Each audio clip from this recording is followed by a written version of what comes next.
Hello everyone, and welcome to Manny Talks Pop Culture, and I'm Manny. I'm so excited to share my first video with you, my first discussion on a film, a very special film.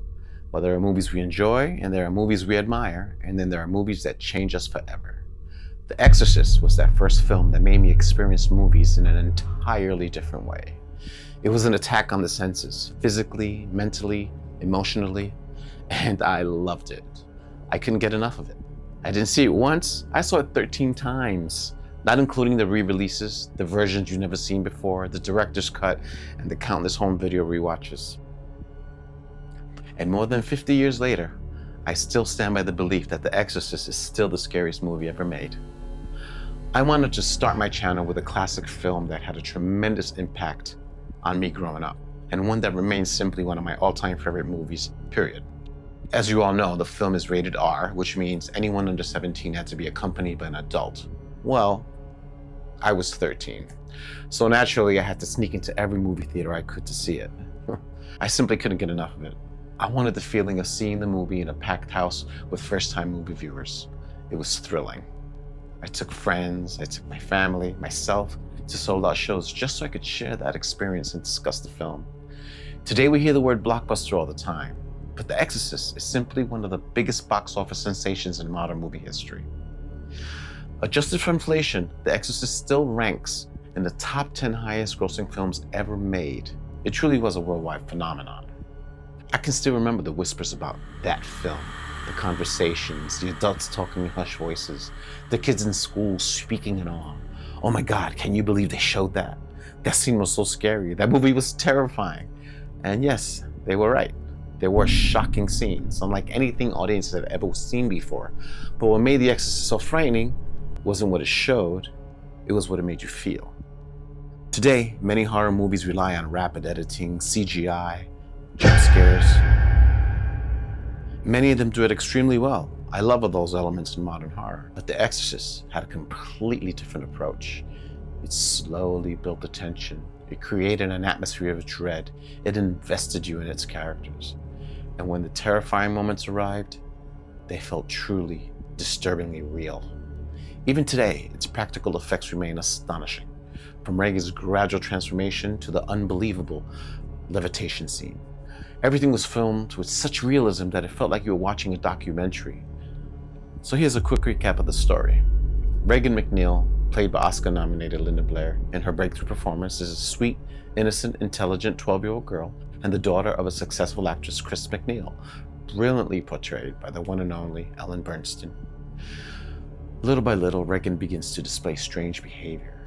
What starts as small changes quickly becomes something much darker, sinister. She's lashing out. Her bed is violently shaking. She says and does things no child should ever say or do.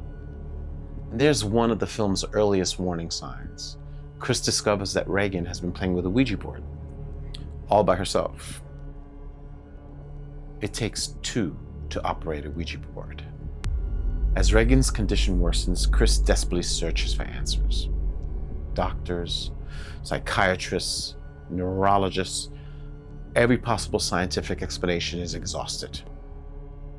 Finally, one doctor quietly suggests something completely unexpected. Have you ever heard of exorcism? Not because he believed in possession, but because sometimes faith itself can have a psychological value. The suggestion changes everything and how Chris begins to look at the situation. After a truly terrifying event in the film involving a crucifix, which caused pandemonium in the movie theater, Chris eventually turns to Father Damien Karras, portrayed by Jason Miller, who gives one of the best Oscar-nominated performances in the film. Father Karras isn't portrayed as a fearless hero coming to save the day. He's a reluctant figure. He is still grieving the loss of his mother. He is questioning his own faith. He is exhausted. After all, he's only human. That vulnerability makes him one of the most compelling characters in the film.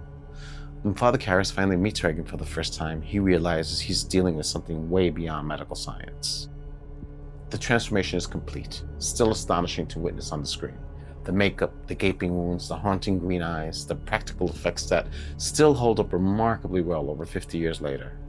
And one detail that deserves special recognition is Regan's voice. Linda Blair performed every scene, but the demonic voice was overdubbed by an actress named Mercedes McCambridge, who delivered a chilling performance through some extreme methods like chain smoking, eating raw eggs, being tied to a chair, and even drinking whiskey after years of sobriety.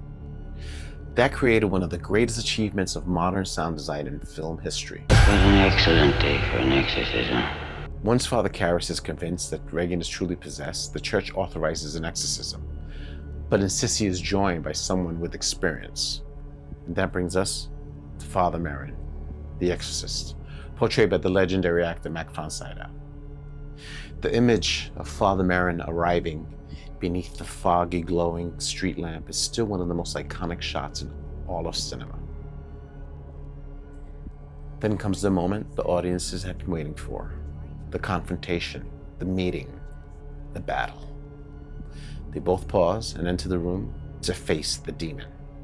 What follows is one of cinema's greatest showdown between good and evil. The Exorcist wasn't just a great movie, it changed the horror genre forever.